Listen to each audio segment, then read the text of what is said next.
DreAllDay.com. Dre Baldwin, DreAllDay.com. I just came back from a conference, and the topic I want to talk to y'all about is if you want to have real power, you got to do real work. And this is something that I think about every now and then when I go to any place of business and I see somebody who's like, for example, conference I just came from, I flew into the conference, but I rented a car and drove back because I was in Orlando. And when I'm leaving the rental car place, I drop off the car and there's a dude standing at the, you rent a car, it's like the little gate you got to go through, and they check your little receipt and then they push the button and the gate goes up and you can drive out. But I wasn't in the rental car, I was in my car. And the dude is standing there. I could just tell by his energy, because there's a car in front of me, I could tell by his energy that this is like his way. And this happens in a lot of workplaces. This is like people who work at the front desk in places, people who work at in the airport industry during the whole scamdemic / COVID, whatever you want to call that thing, that when they get a chance to have a little bit of power, they kind of abuse it, because that's the only time they get an opportunity to have power. And listen, I ain't knocking none of y'all who has one of these jobs, but if the shoe fits, motherfucker, I'm talking about you. And this dude, he was like, he was standing there and he had his hand out, like trying to slow me down and stop me. I said, yo, this ain't no, I rolled the window down halfway. I was like, yo, this ain't no rental. This is my vehicle. He's like, yeah, this is your car? I said, yeah. I said, yeah, that's right. And then he said, all right. And then he was trying to take his time, I guess, because like I said, this is his opportunity to have a little bit of power and a little bit of control. And the whole point is this. I get it. I mean, if you work at a job like that, well, what else you going to do? And when I worked at those kind of jobs, maybe I was guilty of this as well. I don't acutely remember, but maybe I was. And I would tell myself back then the same thing I'm telling all of you now, that if you want to have real power in life, you got to do real work. And when I say real work, what that means is power comes in a package deal with responsibility. And power comes with ownership. And power comes with accountability. So if you want to have power, real power, then you also must be really accountable.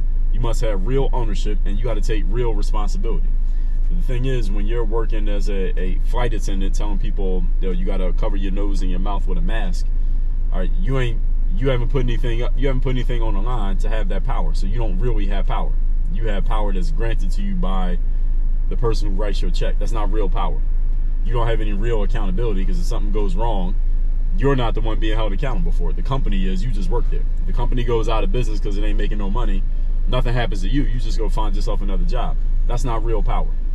If you want to have real power in life, you got to take on some real responsibility. Those of you who are fully employed, but you also run a business, which one do you have more power in?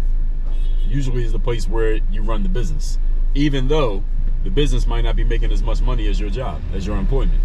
Because at your business, you have real ownership, you're fully accountable, and you got to take on full responsibility for everything that takes place. That's what power looks like, when you have that package deal, all those other pieces that come with it.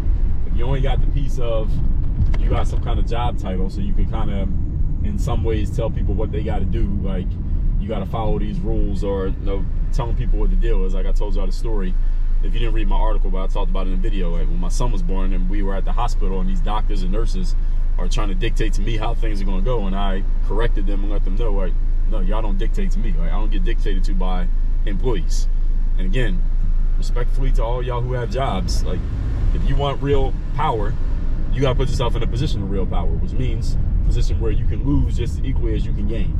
If you don't have that, then you don't have real power. So all y'all can marinate on that and think about what that might mean for you in your life moving forward. And if you want some help, excuse me, some help with it, then go to workonyourgame.net. You get my free training, where in 45 minutes I will explain to you what the system is and what the process is for people who want to get themselves to that 6-figure level or that 7-figure level without working harder or getting smarter or making all these quantitative changes. Go to workonyourgame.net. The training is free. And at the end of that training, if you want to work with me directly, I'll tell you exactly how we can do that. Again, that's at workonyourgame.net. And go to text me, get my daily motivation text, or however often I send it out. My number is 305-384-6894 to get the motivation text. Work on your game. Dre all